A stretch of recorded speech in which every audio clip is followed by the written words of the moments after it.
Hey everyone, and welcome to another episode of Caring Corner. I'm Sarah Martin with the Family Caregiver Program here at the UCDD. The role of a caregiver is usually thrust upon us suddenly. Rarely do we feel equipped to cope with the demands of providing care to someone else.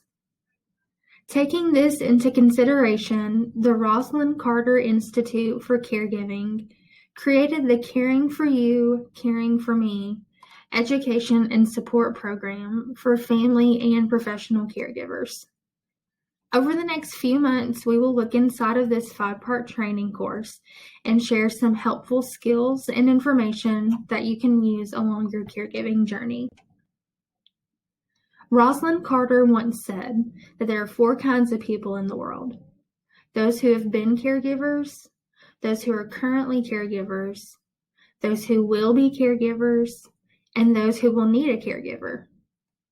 The former First Lady was the first public figure to truly champion the cause for those Americans, a group now numbering over 65 million people who are caring for loved ones that are older, chronically ill, or disabled, or live with special needs and a mental illness. A caregiver is someone who provides care for another person. Now, this can be a family member, a friend, or someone through a professional care setting. Some examples of roles and tasks completed by caregivers is emotional support, companionship, personal care such as bathing or dressing, financial assistance, transportation, advocacy, homemaker services like meal prep or cleaning, or an overall provision of material goods like food and medication. Now, caregivers generally have many things in common, but they also have some differences, generally when it comes to the type of care and the reason that they're providing that care to someone else. Most caregivers fall into the first 2 categories, either professional or family caregiver. Now, professional caregiver, these individuals provide health care or a type of social services to others as part of their job, using skills, knowledge, and insight gained through formal training. And these types of caregivers are generally paid. Family caregivers are individuals that provide care and assistance to others, usually as part of an ongoing relationship and as an expression of concern and love for that individual. And generally in that role, there's no financial or material gains. The other 2 types of caregivers identify those who do not fit neatly into the first 2 groups of caregivers, and that's dual caregivers and volunteer caregivers. Dual caregivers, these are professional caregivers who also care for their own family members outside of that professional care setting. Volunteer caregivers are the ones that provide support and assistance without pay through a program offered by community service such as hospice care. There are 4 broad categories of health situations that create the need for care: physical illness or disabilities, mental illnesses, development disabilities, and addictive diseases. And these may occur at any stage across the lifespan of an individual. Caregiving and caregivers are becoming increasingly important. Several major trends affect caregiving in the U.S. People are living longer, and older people have the greatest risk of needing care. There's advancement in medical technology that has transformed many terminal illnesses into chronic ones. More people are receiving care in their homes rather than hospitals or other skilled facilities. And family dynamics are shifting. Let's look at some common questions that people generally have about caregiving. First one, where is caregiving done? Caregivers may perform their caregiving in a variety of settings and situations. Both professional and family caregivers can care in hospitals, nursing homes, clinic, public organizations, or even in their home setting. Long-distance caregivers, however, they might be located many miles away or even in another state. But they can still provide support through phone calls, virtual connections, or by visiting their loved one. The second question, how much time is spent caregiving? Now, each caregiving situation varies greatly among professionals and family caregivers. Professional caregivers may work part-time or full-time, while family caregivers may spend a few hours a week, up to 24 hours a day, 7 days a week.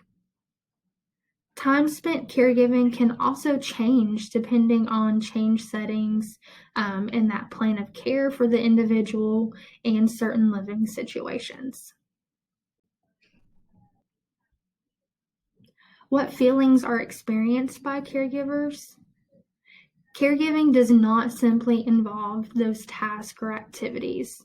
It's a dynamic process involving many feelings and emotions for both the caregiver and the care receiver. Some feelings experienced by the caregiver, you have fatigue, fear, depression, loneliness, grief, while some more positive feelings are joy, happiness, fulfillment, and inspiration. What are some frequent concerns of caregivers? When caregivers provide care for a care recipient, not only are those emotions there, but these emotions bring concern. And a few of those examples are the adequate and quality of care that the individual's receiving. Maybe it's getting the appropriate help needed for caregiving. Maybe it's coping with the stress that comes along with that caregiving role, financial difficulties, the need for resources, or simply trying to balance the role of family and work.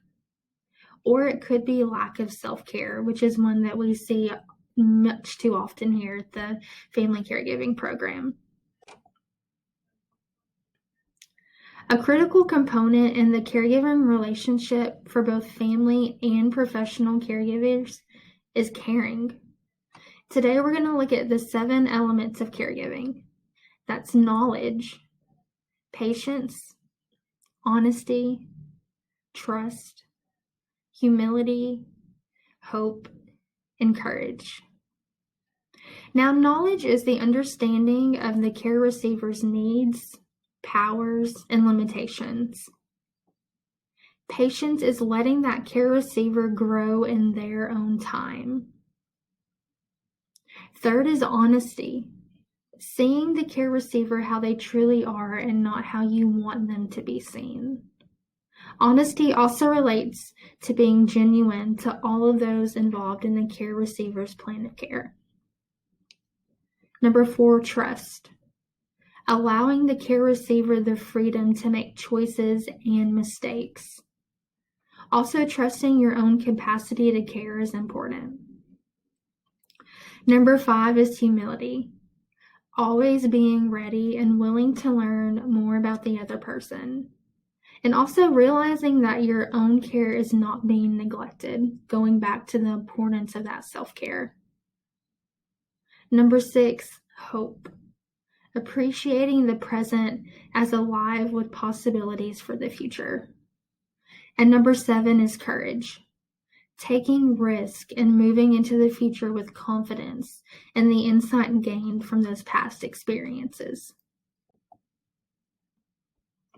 The essence of caregiving is empathetic partnership. Empathy means knowing what someone else feels and understanding the meaning and significance of those feelings, emotions, and the behaviors. The empathetic partner has the advantage of some emotional distance, of being a step away from the care receiver's experience.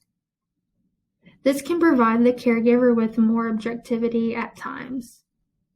The link between the caregiver as an empathetic partner and the care receiver's health and well-being is the essence of caregiving. The Caring for You, Caring for Me program is based on 4 guiding principles. Number 1, genuine concern for the person receiving care. Number 2, that need to take care of yourself. Third is commonality among caregivers, knowing that you're not in this alone. And number 4 is that connection between professional and family caregivers. Family and professional caregivers are extremely important, both to the people in need of the care and the society in general.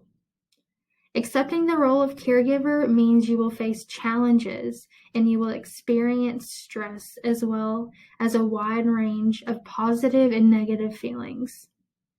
I invite you to join us over these next few months as we continue our Caring Corner series over Caring for You, Caring for Me. We will discuss taking better care of yourself, working together in a cooperative manner, solving problems, and accessing resources right here in the Upper Cumberland region. Today's presentation is supported by the Upper Cumberland Area Agency on Aging and Disability, as well as the Rosalind Carter Institute for Caregiving. So thank you for joining us, and we look forward to seeing you next time.